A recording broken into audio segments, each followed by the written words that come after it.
Everyone, good evening. কেমন আছো সবাই? আশা করছি সবাই খুব ভালো আছো, সুস্থ আছো। এই ভিডিওটা আমি বিকেল থেকে শুরু করেছি, তাই গুড ইভিনিং দিয়েই শুরু করলাম। জানো তো, আমাদের দীর্ঘ ১১ বছরের বিবাহিত জীবন। আমি ভেবেছিলাম যে যখনই আমাদের ১০টি বছর পূর্ণ হবে বিবাহিত জীবনের, তখন আমি বড় করে একটু অনুষ্ঠান করব। আর সেইখানে আমার যা যা স্বপ্ন ছিল কিছু অংশে পূর্ণ করব। যদিও সেই রকম মানে বিয়ের দিন যেটা হয় সেটা সম্ভব নয়, তবে আমার বিয়ের দিনে যে ইচ্ছেগুলো পূর্ণ হয়নি সেই সব ইচ্ছেগুলো আমি কিন্তু পূর্ণ করতে চেয়েছিলাম। কিন্তু আগের বছর তোমাদের দাদাভাই আসতেই পারেনি, ছুটি পায়নি, তো কি করে সেই সব আশা পূর্ণ হবে? তো যাই হোক, এই বছর যখন দুজনে একসঙ্গে রয়েছি তখন কিন্তু কিছু আশা পূর্ণ করাই যায়, তাই না? তো এটা ছিল আমাদের ডেকোরেশন। কেমন হয়েছে অবশ্যই কিন্তু জানাবে। আমার তো বেশ ভালোই লেগেছে, তোমাদের কেমন লেগেছে অবশ্যই কিন্তু জানাবে। আর আমি কিন্তু তোমাদের সামনে একটা নতুন লুকে আসছি, একদম নতুন কোণে হয়ে। জানাবে কিন্তু অবশ্যই আমাকে কেমন লাগছে, ঠিক আছে? আর এই দিকে দেখো, কিন্তু আমি মেহেন্দি পরছি। সত্যি কথা বলতে আমি কিন্তু তেমন ভাবে মেহেন্দি পরি না। সত্যি বলতে আমি কিন্তু আমার বিয়ের সময় মেহেন্দি পরেছি, আর এর আগে আমাদের বাড়িতে যে সাধের অনুষ্ঠান হলো আমার জায়ের, তখন আমি মেহেন্দি পরেছি। আমার যাকে এত সুন্দরভাবে মেহেন্দি পরাচ্ছিল, দেখে আমি বললাম আমাকেও পরিয়ে দাও। তো আমাকেও পরিয়ে দিয়েছিল ভীষণ সুন্দর নিট এবং ক্লিন মেহেন্দি আর্টিস্ট। তো আমি ওকেই ডেকেছিলাম। তো আমাকেও কিন্তু ভীষণ সুন্দরভাবে মেহেন্দি পরিয়ে দিয়েছে। আমি যেটা যেটা বলেছি, যেই রকম বলেছি সেম টু সেম সেই রকমই কিন্তু মেহেন্দি পরিয়ে দিয়েছে। তোমরা কিন্তু দেখলেই বুঝতে পারবে ও এত সুন্দর করে মেহেন্দি পরায় যে কোনো তোমাদের অভিযোগের সুযোগ দেবে না। দেখতেই পাচ্ছ আমার হাত দুটো কি সুন্দর করে মেহেন্দি পরিয়েছে। আর আমি কিন্তু এখানে কিছু ফটো ভিডিও শুট করে নিয়েছি তোমাদের সাথে শেয়ার করব বলে। আর দেখতে পাচ্ছ কি সুন্দর করে মেহেন্দি দিয়েছে। আমার এক হাতে ছিল একটা মেয়ের ছবি, আর এক হাতে ছিল একটা ছেলের ছবি। মানে ছেলেটা মেয়েটাকে গোলাপ ফুল দিচ্ছিল, এইরকম করে একটা হচ্ছে ছবি তৈরি করেছে। আর আমার ১১ বছরের অ্যানিভার্সারি ছিল, তো সেই জন্য ১১টা লিখেছে আমার হাতের বাজুর কাছে। তো এত সুন্দর হয়েছিল মেহেন্দি।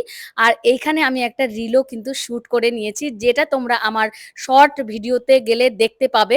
আর এখানে কিন্তু ভীষণ ফেমাস একটা গানে আমি শর্ট ভিডিও শুট করেছি, আর সেটা হচ্ছে চেহারা সাজা কে রখনা, চেহারা ছুপা কে রখনা, এ দিল কে বাত আপনি দিল মে দবা কে রখনা।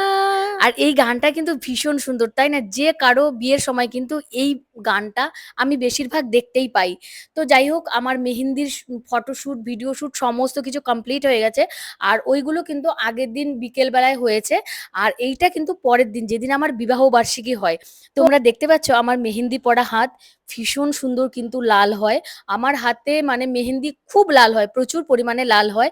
আর এত সুন্দর করে পরিয়ে দেয় না, মানে হাতটার মানে শোভা এসে যায়। তো যাই হোক, আমি শ্বশুর মশাইকে সকালে উঠে বললাম, বাবা আজ আমার বিবাহ বার্ষিকী, তোমার জন্য স্পেশাল কি বানাবো?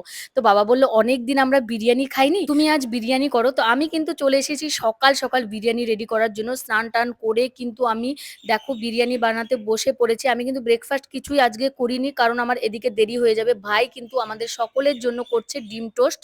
আর এইদিকে কিন্তু আমি বিরিয়ানি রেডি করছি, চিকেন কষাতে বসিয়ে দিয়েছি, আমার বেরেস্তা ভাজা কমপ্লিট হয়ে গেছে। দেখো, শ্বশুরমশাই এমন একটা স্পেশাল দিনে কিছু খেতে চেয়েছে, তাই না?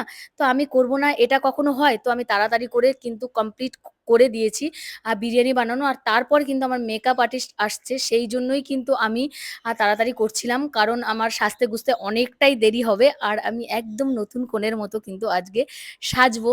আর সত্যি কথা বলতে, যখন আমার বিয়ে হয়েছে ১১ বছর আগে, তো ১১ বছর আগে কিন্তু এইরকম মেকআপ মেকআপ করার একটা চল ছিল না। ব্রাইডাল মেকআপ এটা ওটা এরকম কিছু ছিল না। হ্যাঁ, সবাই বিয়েতে একটু সাজতো ওই হালকা পোলকা, যেরকম আগের মতো সাজতো সেই রকম। কিন্তু এই যে ৫-৬ বছর ধরে সবাই বিয়েতে ব্রাইডাল মেকআপ করে, এই ব্রাইডাল মেকআপ কিন্তু আগে ছিল না। তো আমার কিন্তু ভীষণ ভালো লাগতো ওইরকম একটা লুক পাওয়ার বিয়ের দিনে। তো যাই হোক, তখন তো কমপ্লিট হয়নি। তো আজকের কিন্তু সেই আশাটা আমার পূর্ণ হয়ে যাবে। এমন একজন জীবনসঙ্গী সাথে থাকলে জীবনের কিন্তু কোনো আশাই অপূর্ণ থাকে না। আজ কিন্তু আমার সেই আশাটাও তোমাদের দাদাভাই পূর্ণ করে দিচ্ছে। তো আমি কিন্তু ভীষণ এক্সাইটেড যে আমাকে নতুন লুকে আবার কেমন লাগবে।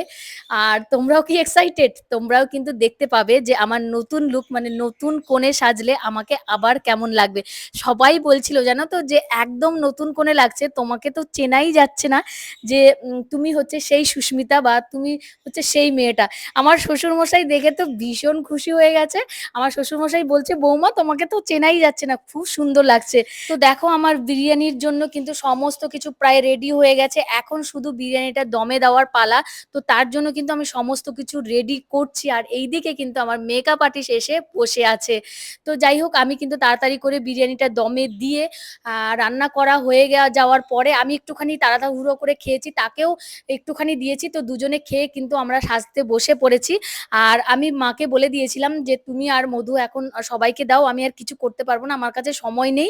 খুব তাড়াহুড়ো করে কিন্তু আমি বিরিয়ানিটা বানিয়েছি। কিন্তু সবাই ভীষণ কমপ্লিমেন্ট দিয়েছে যে, "খুব ভালো হয়েছে বিরিয়ানিটা।" তো যাই হোক বিয়ের দিনে শ্বশুরমশাইয়ের একটা মনের ইচ্ছা পূর্ণ করতে পেরেছি। এটাই আমার কাছে অনেক। তো অনেক তাড়াহুড়া করে রান্না করে কিন্তু আমি সাজতে চলে গেছিলাম। আর অর্ধেক সাজ নিয়ে কিন্তু রুম থেকে বেরিয়ে কিন্তু আমি এই ভিডিওটা করেছি। আর বাবাকে জিজ্ঞেস করলাম, "বাবা বিরিয়ানি কেমন হয়েছে?" বাবা বলছে, "খুব সুন্দর হয়েছে।" এই কমপ্লিমেন্ট শুনে তো আমার ভীষণ ভালো লেগেছে। কারণ আমার বিবাহবার্ষিকীর দিনে একটা শুভ দিনে বাবার পছন্দ মতো খাবার তৈরি করে বাবাকে খাওয়াতে পেরেছি। এটাই আমার কাছে অনেক শান্তি। আর এই দিকটা দেখো আমার সাজগোজ কিন্তু অলমোস্ট কমপ্লিট হয়ে গেছে। এখন হেয়ারটা করবে, গয়না পরাবে, মুকুট পরাবে। আর আমার ফাইনাল লুক দেখার জন্য কিন্তু তোমাদের নেক্সট ভিডিওটা অবশ্যই দেখতে হবে। তাহলেই কিন্তু আমার ফাইনাল লুকটা তোমরা দেখতে পাবে।